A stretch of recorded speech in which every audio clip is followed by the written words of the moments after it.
আসসালামু আলাইকুম রহমতুল্লাহি ওয়া বারাকাতুহু। সবাই কেমন আছেন? আশা করি ভালো আছেন। আমি আছি আজকে ওমানে একটা সুপার শপে, সুপার মার্কেট যেটাকে বলে। এটাতে বাংলাদেশের পণ্য মোটামুটি আলহামদুলিল্লাহ সব কিছুই পাওয়া যায়। এই দেখেন পুরো বাংলাদেশের পণ্য। এই দেখেন তরমুজ, এটা বেচে তরমুজটা বেচে মনে করেন বাংলার 90 টাকা কেজি আর কি। তাহলে প্রায় একটা তরমুজের দাম দেখেন প্রায় 1000 টাকা পরে আর কি একটা তরমুজ।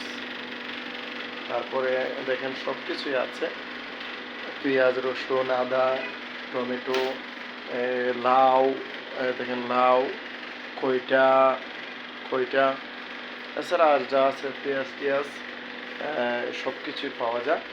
আর একটা দেখেন কপি আছে, ওই কপিটা মানে বাংলার প্রায় 100 টাকার মতো পড়ে আর কি, মোটামুটি হাতের নাগালেই। আর একটা কদু আছে, এই দেখেন এটা হচ্ছে মিষ্টি কুমড়া। মিষ্টি কুমড়াটা মনে করেন কেজি বেচে 200 পয়সা। এটা 3-4 কেজি হইব, 4 কেজি হইলে এটা প্রায় বাংলার 500 টাকা আসে। এটা এই কপিটা, এই কদুটা বাংলার 500 টাকা এই আর কি। আর সব মিলিয়ে আছে তিত করলা আছে।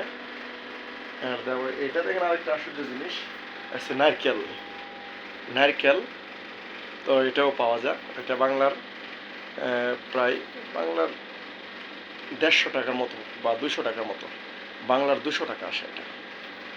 তবুও মোটামুটি ভালো, কারণ পাওয়া তো যা হে আর কি সব মিলাইয়া।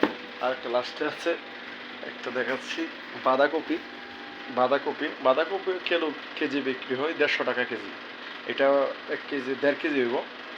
এটার দাম পড়বো প্রায় বাংলার 200 টাকার মতো এই আর কি। এর চেয়ে বড় যে সব কিছু হচ্ছে আসলে কি, মানে সব কিছু পাওয়া তো যাচ্ছে, যে আমরা বাংলাদেশের পণ্যই সবগুলা পাওয়া যাচ্ছে আর কি, আলহামদুলিল্লাহ। সবাই দোয়া করবেন, সবাই ভালো থাকবেন। আর ভিডিওটা ভালো লাগলে একটা লাইক করে, কমেন্ট করে, শেয়ার করে দিন, সবাইকে দেখার জন্য সুযোগ করে দিন। ওকে, বাই বাই, টাটা।